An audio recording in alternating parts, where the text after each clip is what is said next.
फरीदाबाद लोकसभा क्षेत्र से Indian national Lokdal के प्रत्याशी सुनील तेवतिया ने आज जिले के गांव चांदहट में जनसंपर्क अभियान के तहत लोगों से इनेलो के पक्ष में वोट देने की अपील की। साथ ही उन्होंने जाटों से एकजुट होकर मतदान करने को कहा और बताया कि कांग्रेस और भाजपा को बार बार फरीदाबाद लोकसभा सीट से सांसद बनने का मौका दिया गया, लेकिन दोनों पार्टियों ने इलाके का भला नहीं किया। फरीदाबाद लोकसभा सीट से इनेलो के प्रत्याशी सुनील तेवतिया ने कहा कि कांग्रेस और भाजपा दोनों पार्टी आपस में मिली हुई हैं।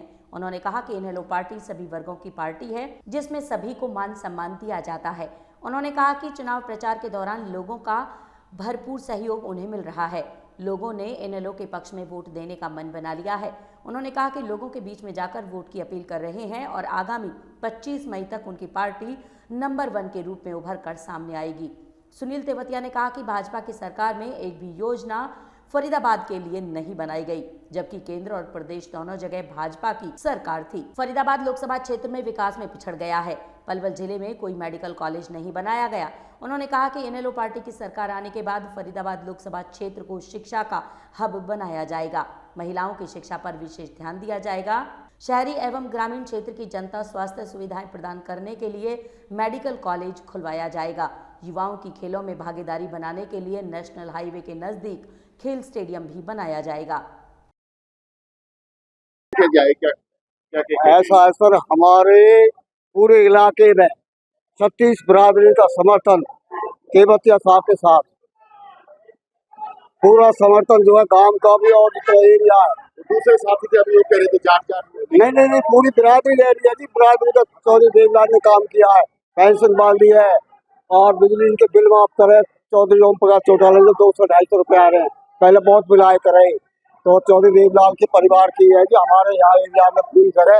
इनसे कोई मुकाबला नहीं, कांग्रेस पीछे इनके समर्थन दिया जिनको। हाँ, इन्होंने पूरे गांव को समर्थन बिरादरी पे, जाट पे, साहू देवीलाल की वहाँ पे पार्टी पे पूरे जाट को समर्थन।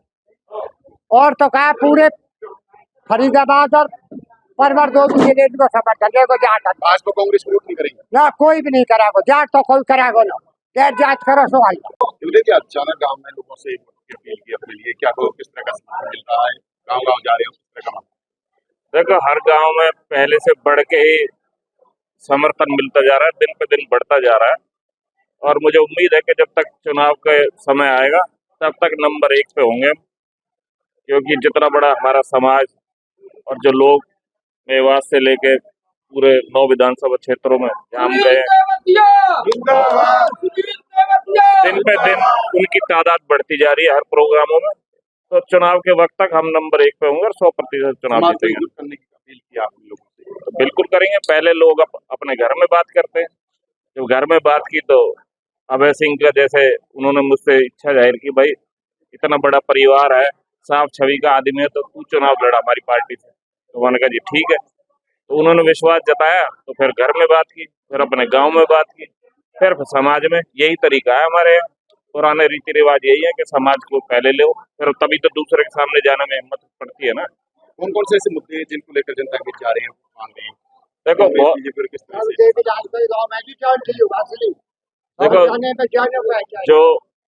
जो 10 साल में एक भी योजना फरीदाबाद क्षेत्र में नहीं आई, जबकि केंद्र में भी सरकार भाजपा की थी और हरियाणा में भी भाजपा की थी। और तो और हमारे सांसद केंद्र मंत्री भी थे, लेकिन कोई उनसे पूछे गांव मंझावली का जो पुल नोएडा से कनेक्ट होना था, 10 साल पहले उसका उद्घाटन हुआ था, वो 600 मीटर का पुल आज तक ही नहीं बना।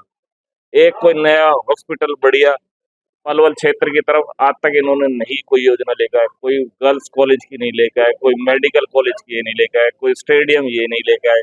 जो नारसिंह स्टेडियम पहले था हमारे पूर्वजों के नाम पे, उसमें भी इतने इतने पेड़ खड़े हुए। आज कहते थे, यही सरकार कहती थी खट्टर साहब कि भाई इसे सिडनी की तर्ज पे बनाएंगे। आज उनके पैसे तक नहीं दिए इन्होंने, अब उसमें इतने इतने पेड़ खड़े हैं। जो था वो उस पहले जैसा भी नहीं छोड़ा इन्होंने। तो किया क्या 10 सालों? आपने ये कहा कि 15 सीट लेके चौटाला सीएम बनेंगे, विकास कार्य किए जाएंगे इस इलाके में। बिल्कुल, 15 सीटों में वो देखो, वो डिप्टी सीएम पे बैठने वाले आदमी नहीं है, वो इतना मजबूत और ईमानदार आदमी है। वो तो इनकी दूसरों की मजबूरी होगी और वो बाहर से समर्थन करना पड़ेगा उन्हें, अभय सिंह चौटाला का।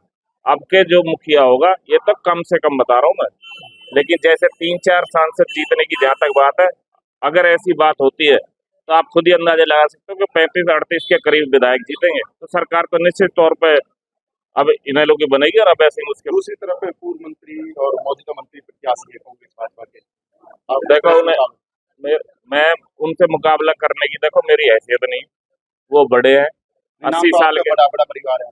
देखो परिवार बड़ा होने से आदमी तो कर्मों से बड़ा होता है, वो बहुत बार मंत्री रहे हैं और उम्र में भी वो मेरे से बड़े हैं बहुत, तो मैं उनके लिए कोई टिप्पणी करूं ये मैं नहीं समझता कोई अच्छी बात है।